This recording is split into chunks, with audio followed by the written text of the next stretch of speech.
Bismillahirrahmanirrahim. Assalamualaikum warahmatullahi wabarakatuh.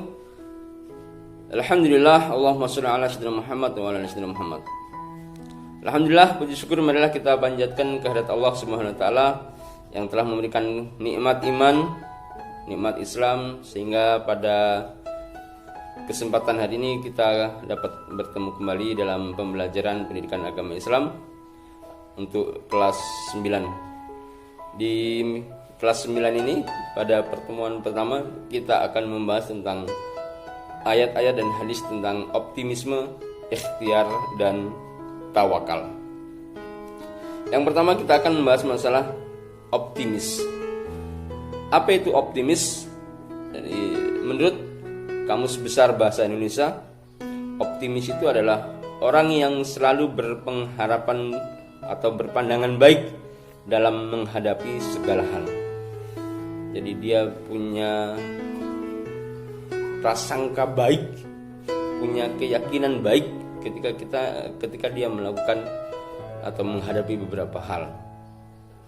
Dia mempunyai pengharapan yang baik. Dia yakin bahwasanya hasil yang ia lakukan itu adalah baik. Sebagai contoh, ketika seseorang bermain sepak bola, bertemu dengan lawan yang manapun, ya, dia yakin bahwa hasilnya nanti dia akan menang. Itu adalah optimis, ya. Jadi meyakini bahwasanya hasilnya akan selalu baik.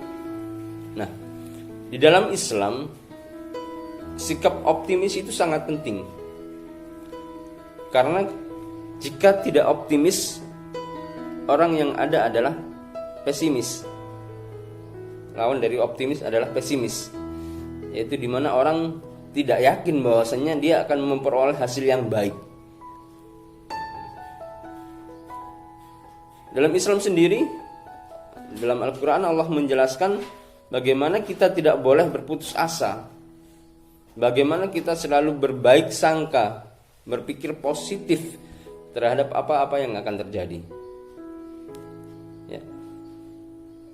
Allah berfirman, ya, a'udzubillahi minasyaitonirrajim, qul ya ibadiyalladzi asrafu ala anfusihim la taqnatu mir rahmatillah innallaha yaghfirudz dzunuba jami'a innahu huwal ghafurur rahim.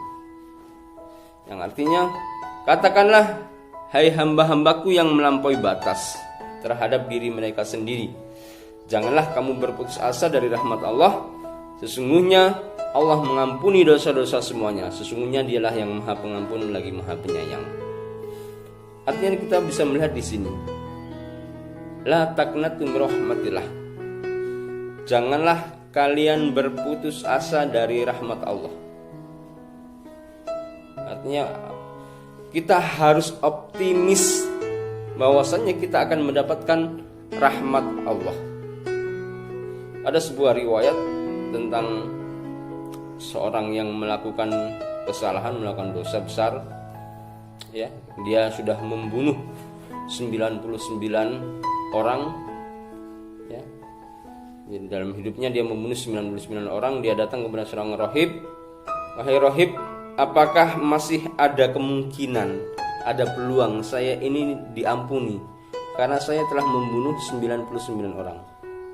Kata si rahib tersebut, ya, tokoh agama tersebut,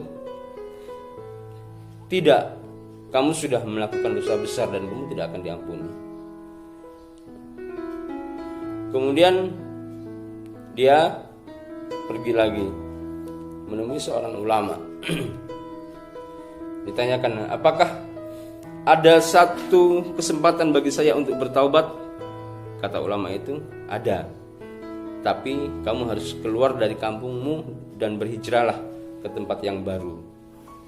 Nah, akhirnya orang ini berhijrah, dia menuju ke tempat yang baru, ada suatu kampung yang ia tuju, tapi di tengah perjalanan dia meninggal.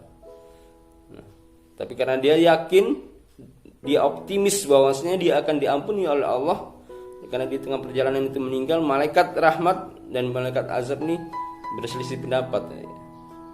Kata malaikat razak, ini orang ini sudah membunuh 100 orang, sudah melakukan dosa besar. Kata malaikat rahmat, ini orang ini sudah bertaubat, dia mau bertaubat, dia mau menuju ke kampung taubat, makanya itu dia harus diampuni. Akhirnya mereka mengadukan, dua malaikat ini mengadukan kepada Allah, dan Allah berfirman, ukurlah jarak antara kampung yang dulu, yang lama, sampai dia meninggal, dengan jarak antara dia meninggal dengan kampung yang akan dia tuju. Diukurlah, ternyata ketemu jarak, jadi jarak kota yang lama, kampung yang lama dengan tempat meninggalnya itu sedikit lebih jauh daripada dari tempat meninggal dia kepada tempat yang baru. Itu artinya apa? Artinya dia sudah melampaui separuh perjalanan dia untuk bertaubat. Akhirnya Allah mengampuni dosa-dosanya dan diterima taubatnya. Artinya orang yang sudah melakukan kemaksiatan, ketika dia mau bertaubat kembali kepada Allah dan dia optimis, yakin bahwasanya Allah Maha Pengampun, Allah Ghafur, Allah Ghafar, maka dia akan mendapatkan kebaikan itu. Itulah sifat optimis, ya. Ini pun kita harus terapkan dalam kehidupan kita, ya. Ketika kita menghadapi ulangan, menghadapi ujian, ya kita harus optimis bahwasanya kita akan mendapatkan hasil yang baik, ya. Tapi sifat optimis saja tidak cukup, dia harus diiringi dengan sifat yang kedua. Apa itu? Yaitu ikhtiar.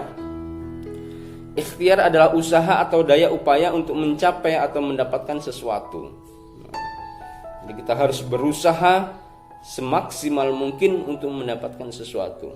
Karena Allah berfirman, A'udzubillahi minasyaitonirrajim, wa laisa lil insani illa ma sa'a, wa anna sa'yahu sawfa yura, summa yujzaunal jazaa'al ula, wa anna ila rabbikal muntaha. Bahwasanya seorang manusia tidak memperoleh selain apapun yang telah diusahakannya, dan bahwasanya usaha itu kelak akan diperlihatkan kepadanya, kemudian akan diberikan balasan kepadanya dengan balasan yang paling sempurna, dan bahwasanya kepada Tuhanmu lah kesudahan segala sesuatu. Surat An-Najm ayat 39 sampai 42. Ini apa? Kalau dalam bahasa kita, proses tidak akan mengkhianati hasil. Man yazro, ya, barang siapa yang menanam dia akan panen, ya. Jadi kita akan mendapatkan apa yang kita usahakan, kita akan mendapatkan apa yang kita ikhtiarkan. Kalau kita duduk malas-malas, tidak mau belajar, buka buku ogah-ogahan, jangan berharap kita akan mendapatkan hasil dari belajar kita. Tapi ketika kita rajin belajar, baca buku, bangun subuh baca buku, kemudian di sekolah mengikuti pembelajaran dengan baik, usaha kita sudah maksimal, maka hasil tidak akan mengkhianati proses. Kita akan mendapatkan apa yang kita usahakan. Nah, setelah optimis, punya keyakinan, kemudian kita ikhtiar, yang selanjutnya yang perlu kita lakukan adalah bertawakal. Apa itu tawakal? Yaitu berserah diri kepada Allah. Tawakal itu bukan pasif, ya. Tawakal itu bukan pasif. Nabi SAW suatu saat ada seorang sahabat, ya, datang, dia bawa onta, kemudian dia masuk ke Masjid Nabawi. Kata Nabi, ikat sapimu, maksudnya biar tidak lari. Kata sahabat tersebut, saya bertawakal kepada Allah. Kemudian Nabi bersabda, ikat sapimu lalu bertawakal kepada Allah. Artinya apa? Hal yang pertama kita lakukan adalah optimis, berkeyakinan bahwasanya kita akan mendapatkan hal yang baik. Yang kedua adalah kita ikhtiar, berusaha dengan semaksimal mungkin. Dan yang ketiga baru kita bertawakal, menyerahkan hasil itu kepada Allah, ya. Sebagaimana firman Allah dalam surah Ali Imran ayat 159, A'udzubillahi minasyaitonir rajim, fabima rahmatin minallahi lintalahum wa lakum tafaddan ghalidal qalbi lam faddu min hawlik fa'fu anhum wastaghfir lahum wa syawirhum fil amr. Fa idza azamta fatawakkal 'alallah innallaha yuhibbut mutawakkilin. Ya. Fa bima rahmatin minallah, maka disebabkan rahmat dari Allah kamu berlaku lemah lembut terhadap mereka. Sekiranya kamu berkeras lagi, berkasar hati, tentulah mereka menjauhkan diri dari sekelilingmu. Karena itu maafkanlah mereka, mohonkanlah ampunan bagi mereka dan bermusyawarah dengan dalam urusan itu. Kemudian apabila kamu telah membulatkan tekad, maka bertakwakallah kepada Allah.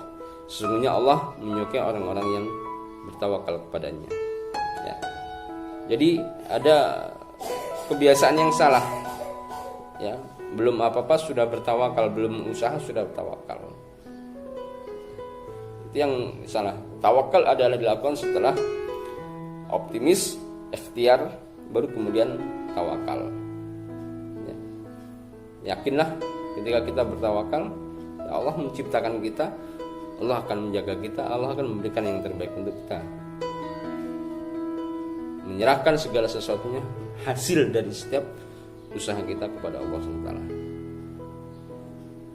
Baik, sampai di sini pertemuan kita untuk bab 1 ini tentang optimis, ikhtiar dan tawakal. Mudah-mudahan ini bermanfaat. Silakan dipahami dengan baik, baca lagi sumber-sumber yang lain, kemudian bisa dikerjakan tugasnya yang sudah Abi berikan. Abi Ari, Assalamualaikum warahmatullahi wabarakatuh.